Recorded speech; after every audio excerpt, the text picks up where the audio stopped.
हरे कृष्णा। राधे राधे। श्री राधा चरितमृत भाग 129। प्रसंग कन्हैया ते मिलनो है कुरुक्षेत्र में मनसुखा।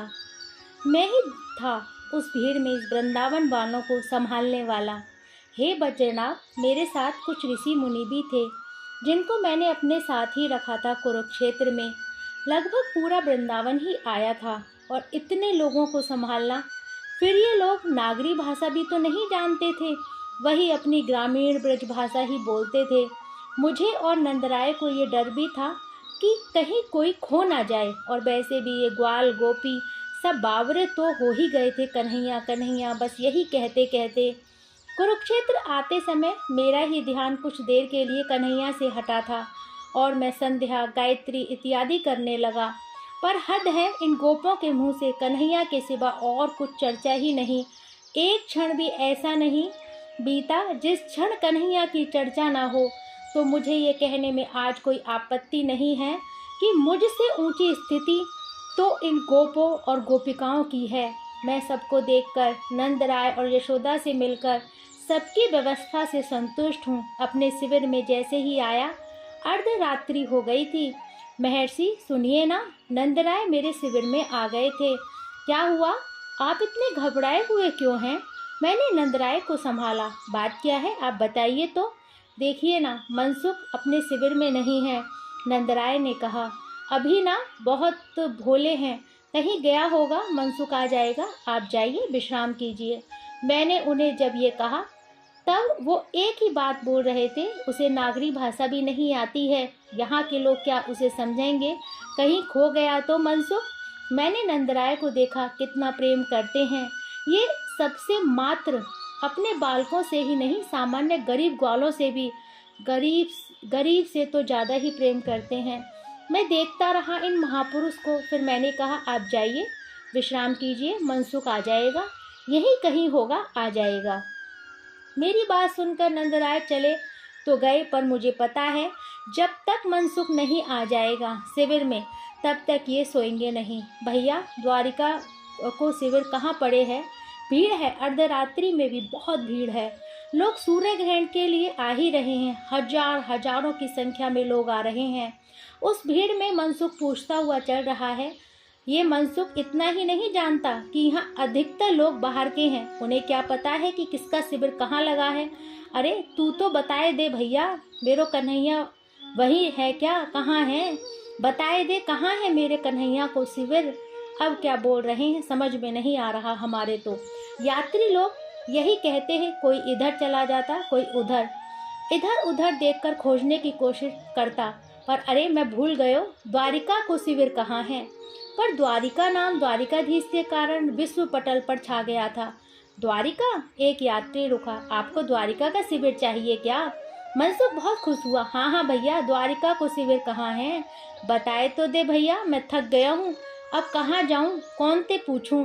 अच्छा उदास मत हो, मैं जैसे बता रहा हूँ वैसे ही जाना। यात्री ने जैसे बताया था मनसुख वैसे ही गया। दिव्य भव्य शिविर लगा है द्वारिका का। मनसुख पहुंचा, मन में आनंद की लहर छा गई है। बैठ गया शिविर के मुख्य द्वार पर, जाकर माथे की पगड़ी निकाली, पसीने आ रहे थे, पहुंचने लगा। चलो कन्हैया को शिविर तो मिल गयो, अब लेके जाऊंगा मैया के पास, कितनी खुश होवेगी बेचारी मैया, और वो राधा रानी कितनों आशीर्वाद देंगी मोए। मनसुख मुस्कुराते हुए सोच रहा है। ए जाओ, यहाँ से क्यों बैठे हो, यहाँ से जाओ। 4 सैनिक आ गए थे, मनसुख का हाथ पकड़कर बोले, जाओ, यहाँ से कहाँ कहाँ आ जाते हैं पता नहीं।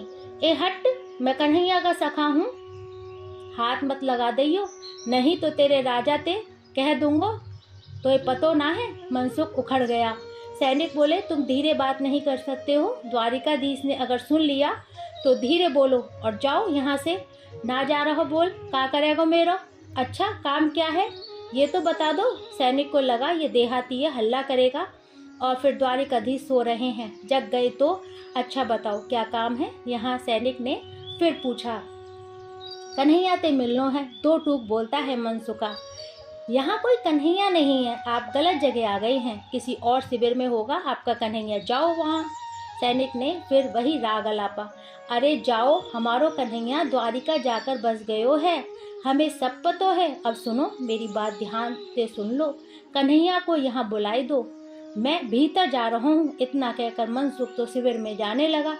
सैनिकों ने पकड़ लिया और बाहर निकालने लगे। जोर से चिल्लाया मनसुख, कन्हैया ओ कन्हैया, देख तेरे ये सेवक चाकर मोए तेरे पास आने ना दे रहे हैं। मनसुख को पकड़े हैं सैनिक, वो भीतर जाने की जिद कर रहा है। द्वारिकाधीश के कानों में कन्हैया ओ कन्हैया। एकाएक नींद खुली द्वारिकाधीश की। क्या हुआ नाथ? रुक्मणी जी ने पूछा। नहीं पता, नहीं क्या ऐसा लग रहा था कि कोई अपना द्वार पर खड़ा है। तुम सो जाओ रुक्मणी। रुक्मणी सो गई। कुछ देर में फिर आवाज आई, कन्हैया ओ कन्हैया, देख तेरे ये सैनिक तेज चाल से चलते हुए अटारी में आए। श्री कृष्ण नीचे की ओर देखा, कौन है ये, क्या हल्ला मचा रहे हो? सैनिकों ने जब द्वारिकाधीश को ही देखा ये पूछते हुए तो सब डर कर मनसुख को छोड़ दिया। मनसुख अपलक देख रहा है, पर रात घनी है, स्पष्ट कुछ दिखाई नहीं दे रहा है।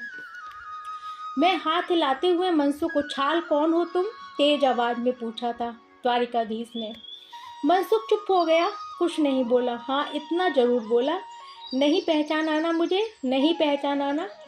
बहुत दुखी हो उठा था उस समय मनसुख पे जैसे वज्रपात हो गया हो। मनसुख टूट ही गया था।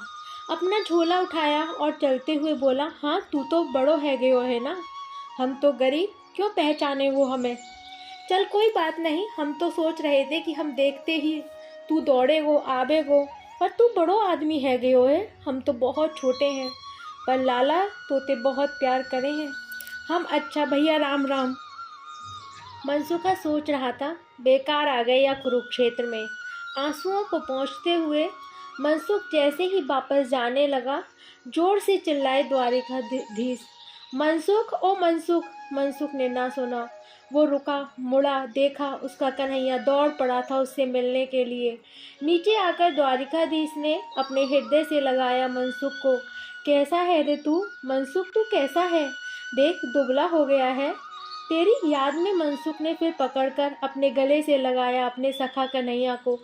चल अब चल मेरे साथ। मनसुख ने कस कर हाथ पकड़ा है कन्हैया का। चल अब कहाँ पर? अपनी मैया तो ना मिलाएगा, बाबा ते ना मिलेगो, अपनी राधा ते ना मिलेगो, सब हैं, पूरा वृंदावन ही आयो गयो है। मनसुख ने हंसते हुए कहा है। क्या मेरी मैया आई है यहाँ, और बाबा भी, और मेरी राधा भी? हाँ, राधा का नाम ले भी नहीं सके, उनके नेत्र से अश्रु बह चले थे। कल इससे आगे का चरित्र। जब तक के लिए हरे कृष्णा, राधे राधे।